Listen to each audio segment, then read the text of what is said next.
लालच को छोड़ दो ए दोस्तों, जहेज की लालच को छोड़। राहत है बेटियां, दिल का सुकून चैन है, दिल का सुकून चैन है। राहत है बेटियां,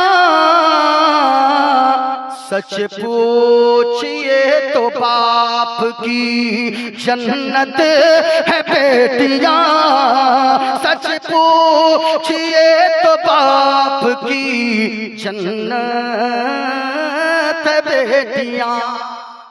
रोशन ये कायनात है बेटियों की जात से, रोशन ये कायनात दुनिया सवारते हैं इन्हीं बेटियों के हाथ।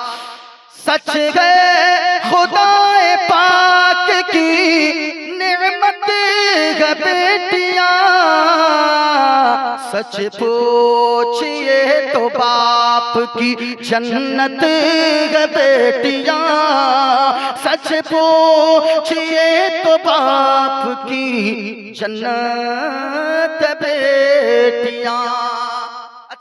बेटियां सुनिएगा, ए दोस्तों जहेज की लालच को छोड़ दो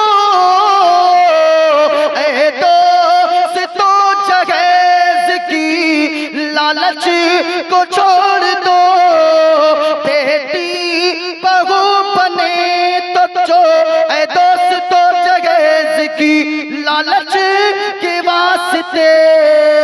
बेटी बहू बने तो जला देते हो उसे, बेटी बहू बने तो।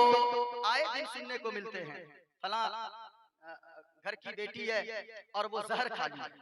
ऐसा होता है कि नहीं?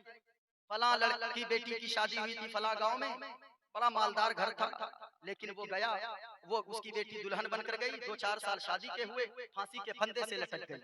लेकिन यहाँ मैं एक पैगाम ये भी दूंगा, कौम की बेटियों और नौजवानों, कभी भी खुदारा खुदकुशी मत करना, आत्महत्या जिसे कर आत्महत्या मत करना। आप क्या समझते हो कि यहाँ मुसीबत में हैं, बहुत सारे लोग कर्ज में डूब गए तो फांसी से लटक जाते फंदे पे, बहुत सारे लोग ट्रेन में कट जाते हैं, ट्रक के नीचे कूद जाते हैं। मैं कहूंगा आप क्या समझते हो कि आप खुदकुशी कर लोगे तो आप मुसीबत आपका पीछा छोड़ देगी? ऐसा नहीं है। किसी ने कहा था कि दुनिया में सुकून न आए तो मर जाओगे, मर के भी अगर चैन न आए तो फिर किधर जाओगे? मर के भी अगर दुनिया में अगर चैन न मिले तो मर जाओगे। चलो ट्रेन में कट जाओगे, बस में कट दब जाओगे, फांसी के फंदे से लटक जाओगे, चैन नहीं मिल रहा है तो जहर खा लोगे। लेकिन अगर मर के भी चैन न मिला तो फिर किधर जाओगे?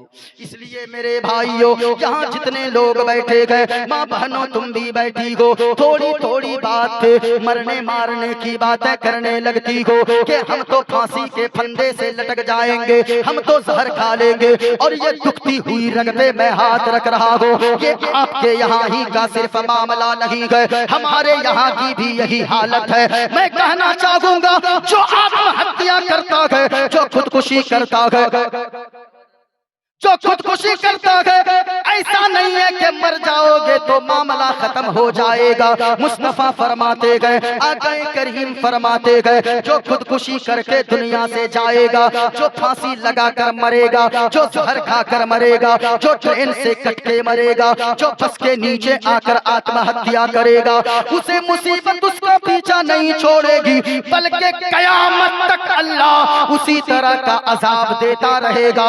यानी अगर कोई जहर खा के मरा, कितनी तकलीफ होती होगी। जहर अंदर गई, जहर अंदर जाकर उसके फेफड़े को कतरे कतरे टुकड़े टुकड़े कर देती है, जहर अंदर जाकर उसके लीवर के टुकड़े टुकड़े करती है। कितनी तड़प तड़प कर आदमी मरता है। ऐसा नहीं है एक मरतबा तकलीफ से मर गया मामला खत्म, नाना प्यारे, बल्कि मुस्तफा फरमाते हैं अल्लाह ताला उसे फिर उसी तरह जहर दिया जाएगा अल्लाह की तरफ से, फिर उतनी ही तकलीफ होगी, फिर उसी तरह तड़प तड़प तड़प कर मरेगा, फिर अल्लाह जिंदा फरमाएगा, फिर दोबारा जहर दी जाएगी। अगर कोई ट्रेन में कट के मारा गए तो जितनी तकलीफ कटने में पहली मर्तबा हुई उससे ज्यादा तकलीफ हर बार अल्लाह उसे देगा।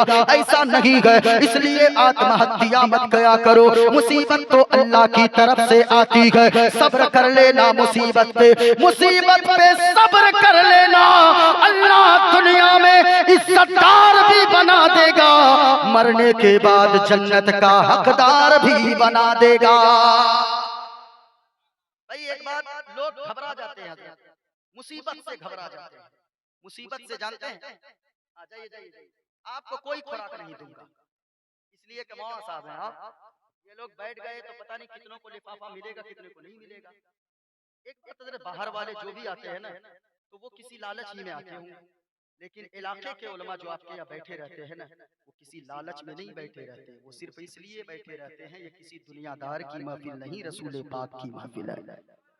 अपने उलमा की कद्र कीजिए। हम जहाँ जाते हैं, मैं अक्सर कहता हूँ, हमें माला पहनाते हो बाद में